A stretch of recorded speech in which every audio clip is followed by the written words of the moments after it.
Hello everyone. So next we are going to see the continuation part of the fifth module. So here we are going to see one program uh, based upon the concept whatever we have seen previously.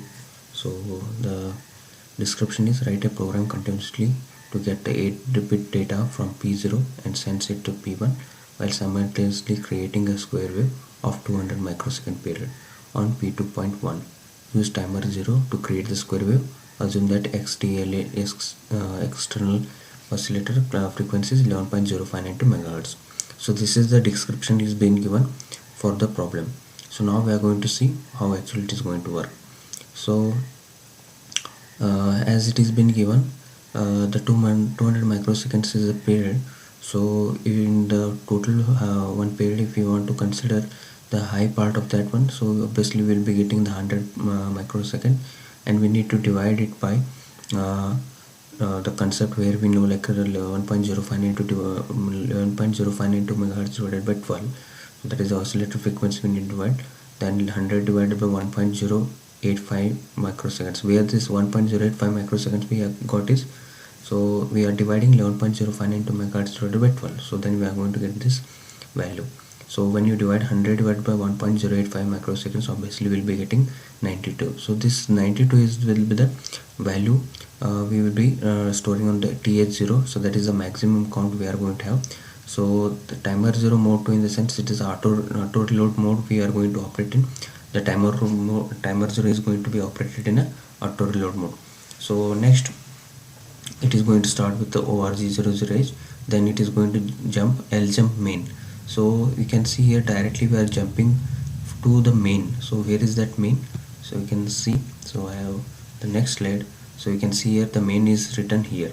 So here I have the main written, the actual instructions I have written. So what about this part? So this part like ISR, whatever you can see here, so this part is related to the interrupt service routine, where we are going to have the toggle of the toggle on the pin number P2.1, so continuously. So this is the interrupt service routine. So this will be called using the timer 0, right?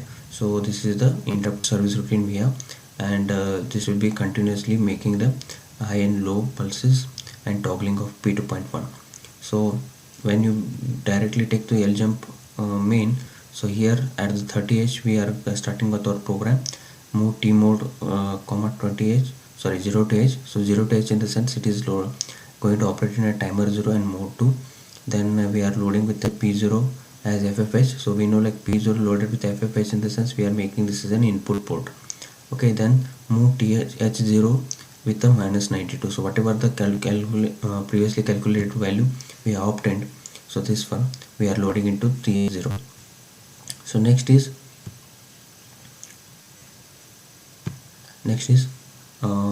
move IE #82H. So we are going to enable the interrupt register. So interrupt register has to be enabled. So we know like why this bit has to be 1, then only all the interrupts are going to be activated. And here in this case we are making this bit enable, that is timer 0 interrupt we are making enable, right? So this bit we are enabling, right? So next, set bit TR0. So once you set TR0, so timer 0 is going to start. Then move A, P0. So P0 is going to get some value that will be loaded to accumulator, and that value will be sent to. So this is how this program is going to work. So that is it is going to generate the continuous square wave with the assigned time period, that is 200 microseconds it is going to generate. So next is about another program where we can see another example we have. So what is the example is: write a program to generate a square wave if a 50 Hz frequency on P1.2. This was as discussed with the previous example, except that it uses an interrupt for timer 0. Assume its frequency as same one. Then ORG0 ljump main. So this is going to be start from here. Then ORG00B. So this is the part of the interrupt service routine. Then complement P1.2, in the sense it is continuously going to generate the what you can say is your square wave. Then TL0 and TH0 is loaded with a certain value, and RETI in the sense returned from the interrupt. So once it is executed, after the execution of this instruction, this interrupt service will be and it is going to be retrieved to the main program where it is been paused. Then main move tmode comma 00. So here we are setting timer 0 in mode 1. TL0 is loaded with 00, TH0 is loaded with this value, and I82H in the sense we are enabling the timer 0 with enabling interrupt. Set BTR0 in the sense it is going to start the timer, and it is going to be continuously in the loop until we will be getting the flag generated, interrupt flag generated. So this is how it's going to work. So next we will be discussing regarding the external hardware interrupts. So in case of the 8051, we have two external hardware interrupts. So that will be located at pin number 12 and pin number 13. So it is called as a P3.2 and P3.3. So usually they are designated as INT0 and INT1. So they are the two hardware interrupts, and they will be loaded on the interrupt vector table on 0003H and 0013H. Right, so these are the two vectors for the INT0 and INT1, and they can be activated using the level triggered or the edge triggered. So next we are going to discuss regarding some of the things. So as we have discussed regarding the activation of the interrupts, that is hardware interrupt. So here you can see like the activation of the interrupt for INT0 and INT1. So as we know, like both the method can be used, like it can be triggered using the level triggered, or it can be triggered using the edge triggered. So here you can see it is triggered using the level, and it is triggered using the edge. So INT0, so here we know like 0003 is a interrupt vector we have, and for INT1 it is 0013. So this can be activated in any of the manner. So next, so as we discussed regarding these interrupts, there are two types. We have like level triggered and edge triggered. So features of this level triggered interrupt is whenever you are applying, so most of the time INT0 and INT1 are in the level triggered mode. So whenever you are applying the 0, so that is they are in the high mode. So whenever you are applying 0, that will be getting activated. Okay, so that is what it is been given. If a low level signal is applied to them, it triggers the interrupt, right? So usually it will be in high mode. So when you apply the low, it is going to make the level triggered, and it is going to activate the interrupt. Okay, then the microcontroller stops whenever it is doing jumps to the interrupt vector table to service the interrupt. So it is going to start the execution of the interrupt. So you need to take care that whenever you are applying a 0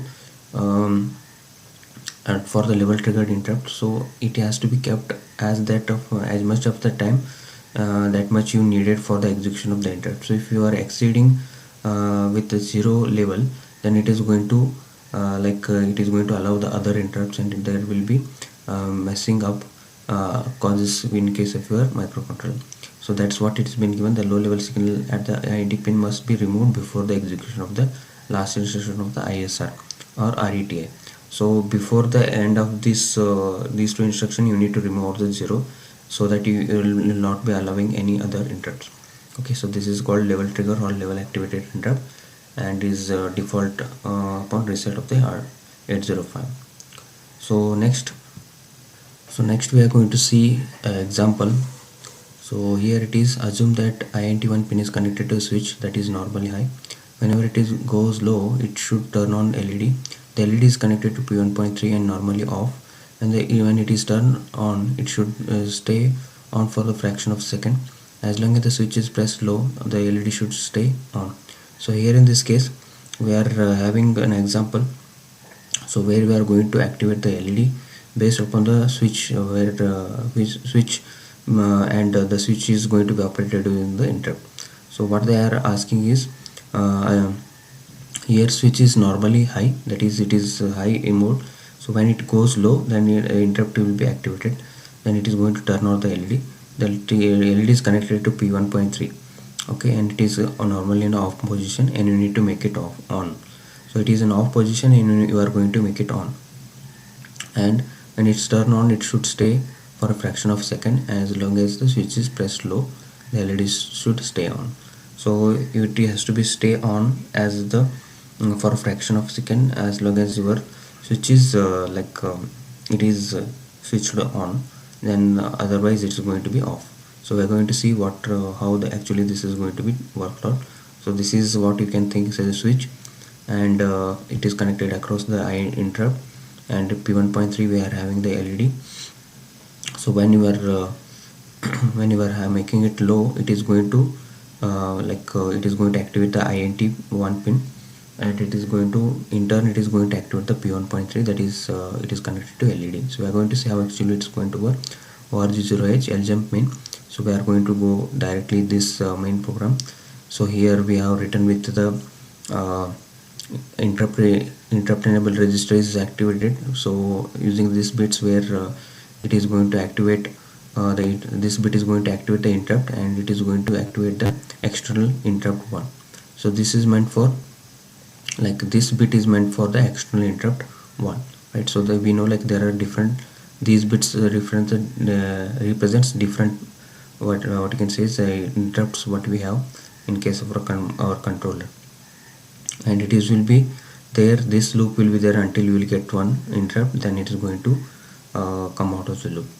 Then here this part is for the interrupt vector table, interrupt service routine.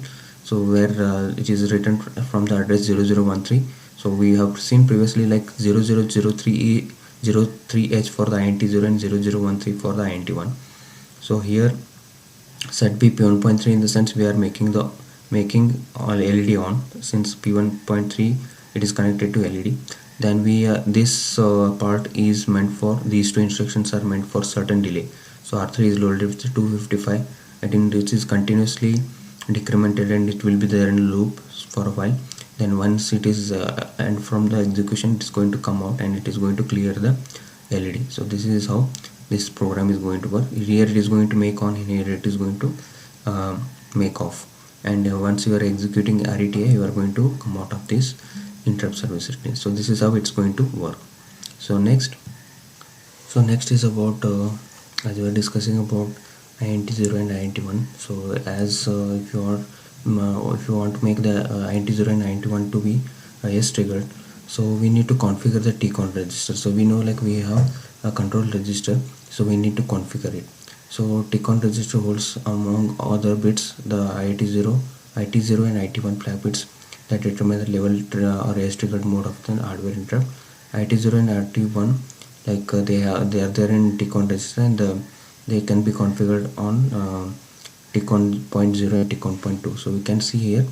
So here you can see, like, this is a TCON register. So here we have IT1 and IT0. So these registers are for the interrupt controlling, and we can configure them to make the interrupts level triggered. So you can see here. So this is for TCON 0, TCON 2 and TCON 0, right? So these bits has to be configured to make these interrupts level triggered. So when you are programming the IT0 and IT1, so there are some things which to be remembered. So in case of this TCON register, so as you know, like TCON 0.1 and TCON 0.2, TCON 0.3 we are going to make high, or it will be high during the execution of the interrupt. Then it has to be cleared when soon as your interrupt execution is done. So that thing they are given, once it is been finished, you need to clear. Then during the time of the interrupt service routine is being executed, the INT pin is ignored no matter how many times it is made high to low transition. So during the execution of the particular interrupt, you need to take care that there should not be any other interrupt which will be interrupting the present execution, and then should not affect the execution of this present ongoing interrupts. So this instruction, that is RETA instruction, is going to clear the TCON register, that this TCON 0.1 and TCON 0.3 they are going to clear. So no need to externally use this clear TCON 0.1 before the execution of this RETA, right? So this clear TCON 0.1 in the sense you are disabling the interrupt. So whenever this RETA instruction is coming, so once this has come, then only you can execute this clear TCON 0.1. Otherwise you cannot execute this clear tick on point 1 until and unless you will be getting this RETI, that is returned from the interrupt. So next, we know, like in case of the serial communication, we need to hold the data, or we need to store the data in case of the SBUF register. So whenever you are transmitting the data, or when you are receiving the data, so you need to use the SBUF register.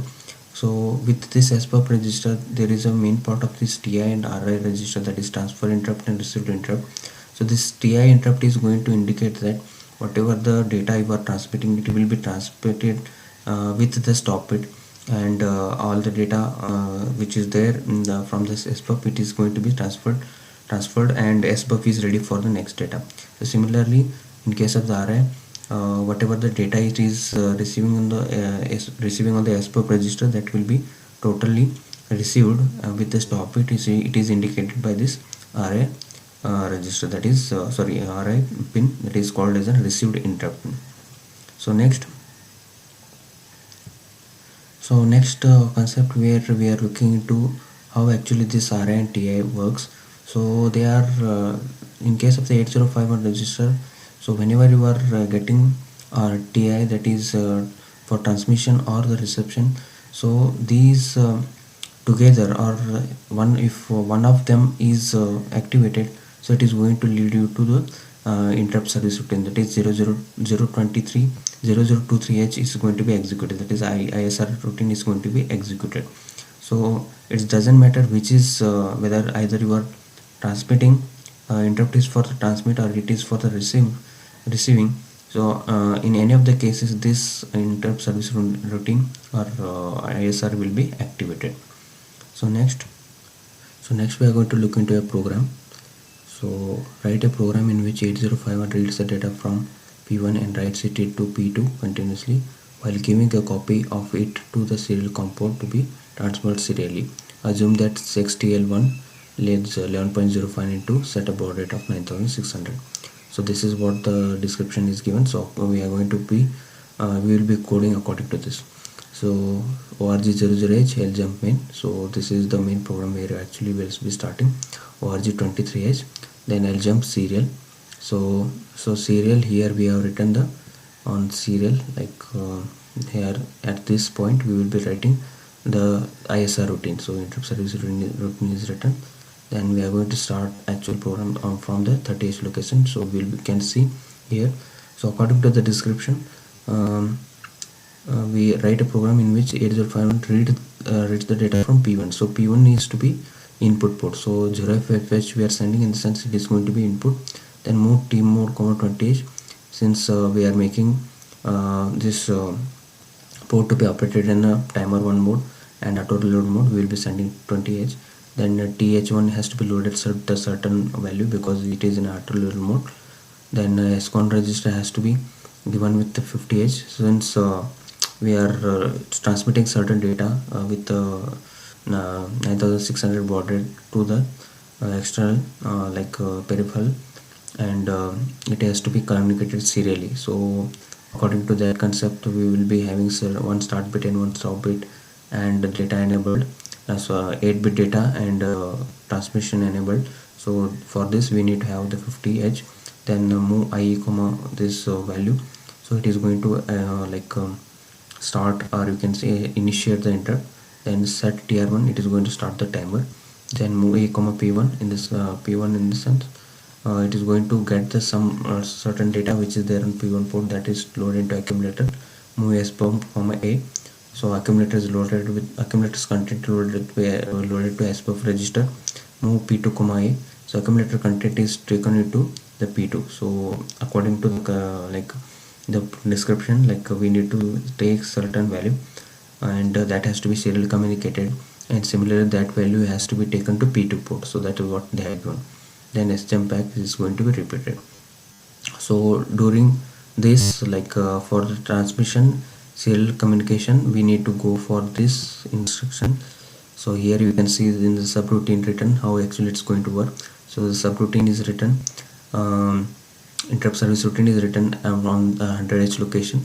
Jump it TI comma trans, in the sense it is going to continuously observe the TI flag whether it is high or not. So it is until and unless we will be getting all the data from the SBUF to the accumulator.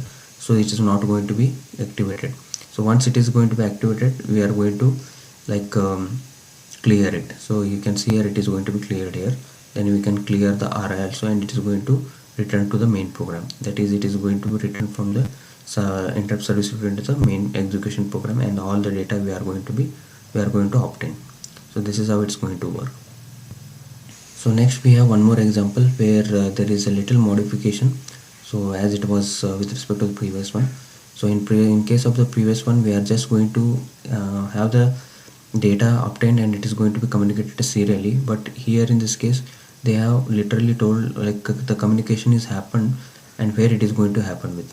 So here in this case, the P1 is going to get the data and it is given to P2, and the copy of the data is sent to serially to the P0 port.